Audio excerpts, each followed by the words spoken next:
Greetings and salutations, Internet. Welcome to channel. Ah, yes, this is the Dungeon Master screen for Eberron, Rising from the Last Wall. And interestingly enough, they're back to using the solid cardstock for the end screen, or the end piece. I just got done eating a bunch of fruit, so I'm a little stuffed. I dare say this is a rather nice and delightful screen. Yes, you see, oh my goodness, you have mad science going on. Got a gnoll being badass. More gnolls, more characters doing awesome stuff. Got a halfling playing on a dinosaur. On the inside, in this far left one, got changeling names, shifter names, goblinoid names, Calistar names, warforged names. Yes, you got one that even has card.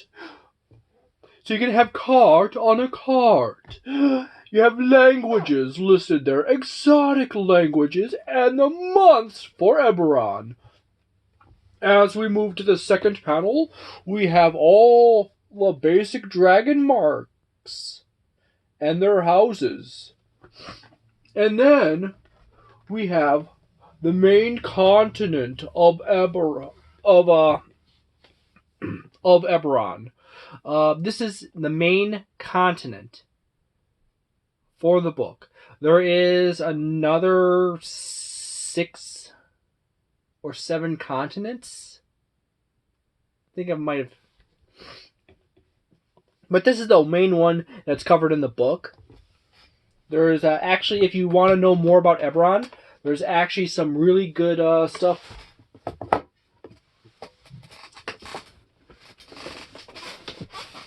I'm just going to pull this out. If you want more info on Eberron, there is like 30 books for Dungeons & Dragons 3.5 edition, but there's also these 2 books from Dungeons & Dragons 4th edition. These are actually still fairly cheap. But anyways, on this side, you got the list of deities, the Dark Six, the other faiths, goods and services, travel, healing, and Mage Right casting fees. As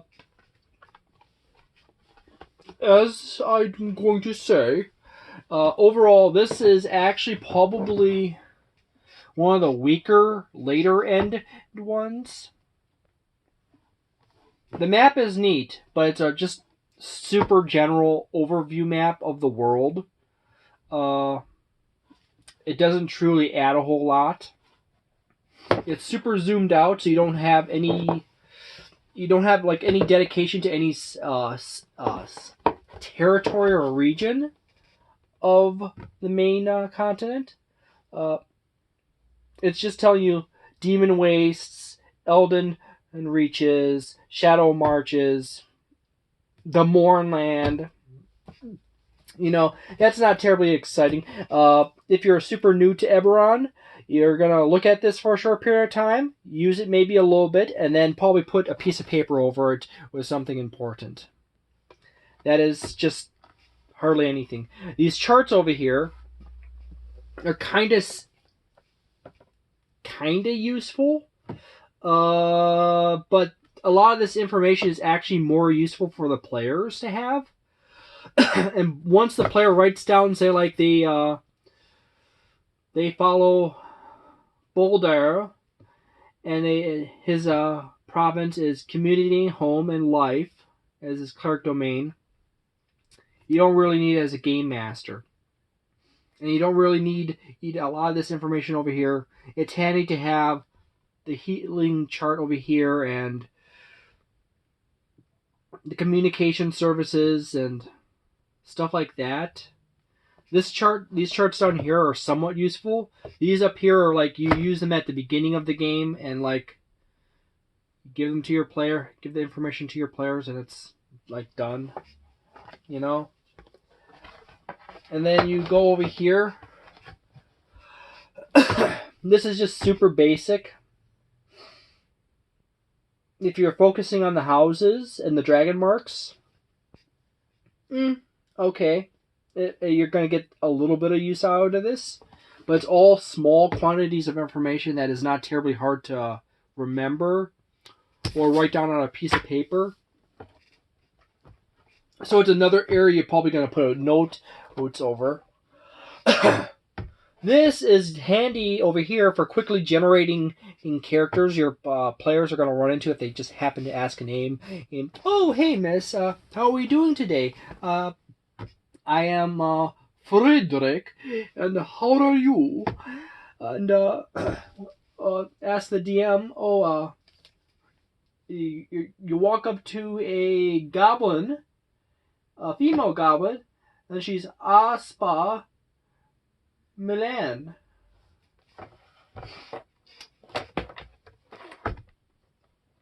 I know it's awkward. This actually has nice artwork. I'm actually still miffed that I cannot play a Gnoll in Dungeons & Dragons 5th edition without having to do homebrew. And there's even a section in the Eberron book about playing. It references playing a Gnoll, and then it doesn't go anywhere from there. There's no stats or anything. And then WotC is basically an official statement of Gnolls are derived from demons and therefore are irredeemably evil. Well, so were, other races, and other races' main gods are basically also demons or evil gods and such. So yeah, the argument and that very few drow are, there's not as many evil drow or drugar or listing various races or even orcs that are evil, and it's not as common. And then keeping with the whole Gnolls are evil, even though Gnolls actually were player races in previous editions and had options for being player races in previous editions. Who doesn't want to play an evil campaign too? It would be really nice if you had official stats for Gnolls for a player campaign. Hold on one second.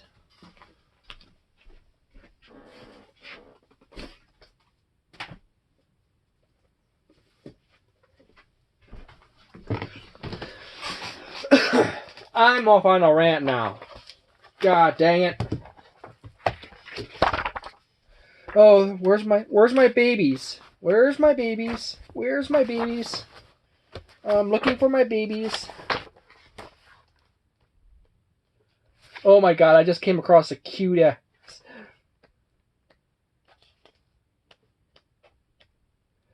No, I'm getting distracted. I'm going to say, that's actually beautiful artwork, by the way. I'm going to actually point out and show you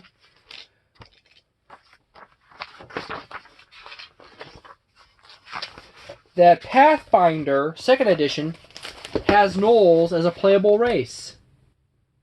You actually have multiple varieties of them. You happen to have feats for them. Oh, she's a beautiful Gnoll, isn't she?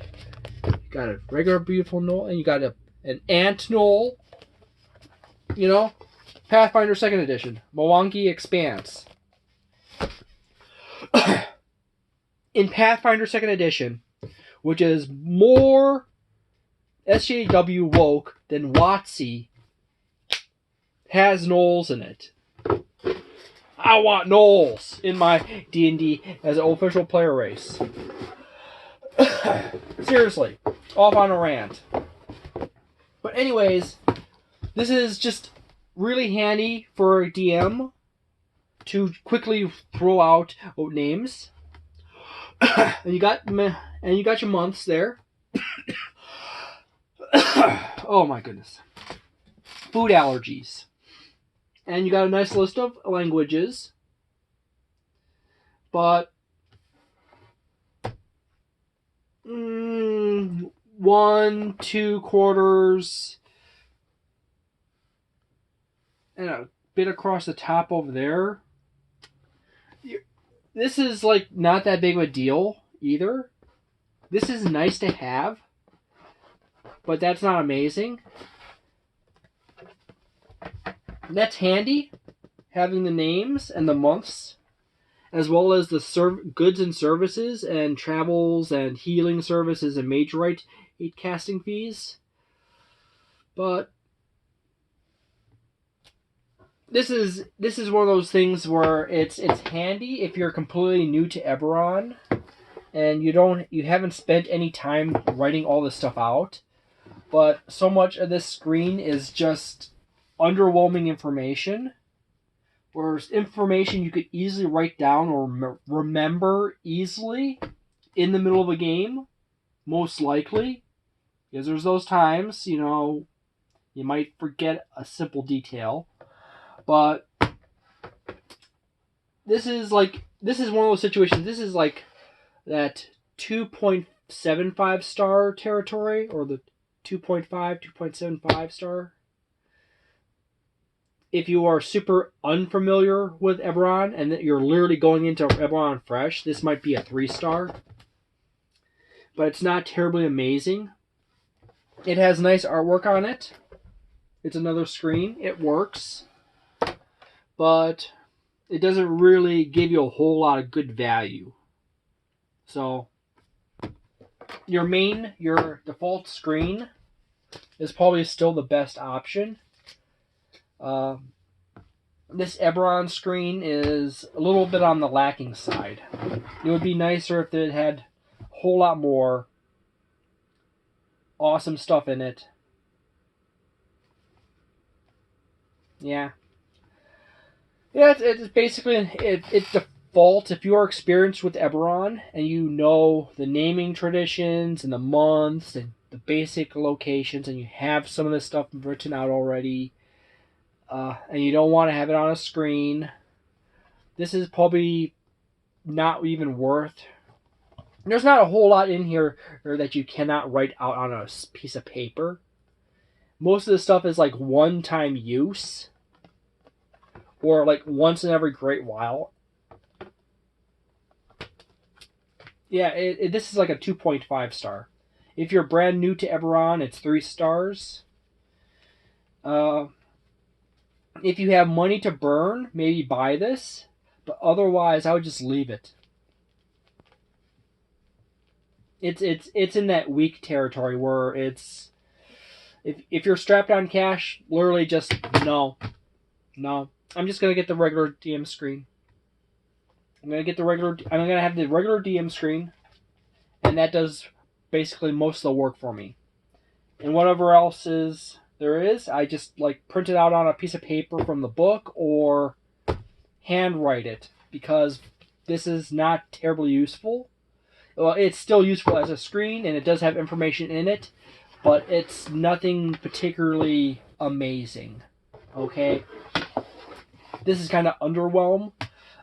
If you already have a lot of this information on note cards or something else, it basically defaults in that 2.5 zone. It's a physical 4-panel or landscape screen. It stands. It has pretty artwork on it for your players to look at to get them inspired in their Eberron campaign. But it's not particularly exciting or amazing beyond that.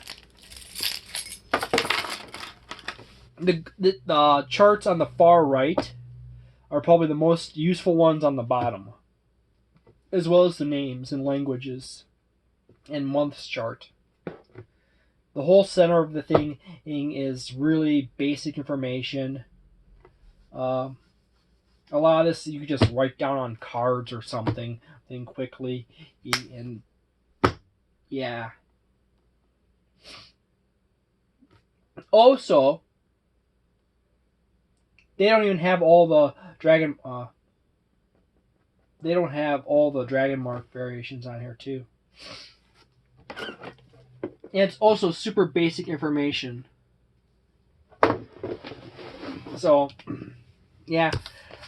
This is sort of a buy it if you really have to buy it, and or buy it if you're really new and it might be useful because you're new to Eberron. But no, leave it. Thank you very much for watching. I hope you have a delightful day, a nice night, and a wonderful week. And if you enjoyed this video, please consider subscribing and liking and commenting. If you dislike it, hit the dislike button. Tell me why in the comments below, and still consider subscribing so you can hassle me some more about how terrible I am. Thank you very much for watching. Have a delightful day, a nice night, and a wonderful week. And see you next time.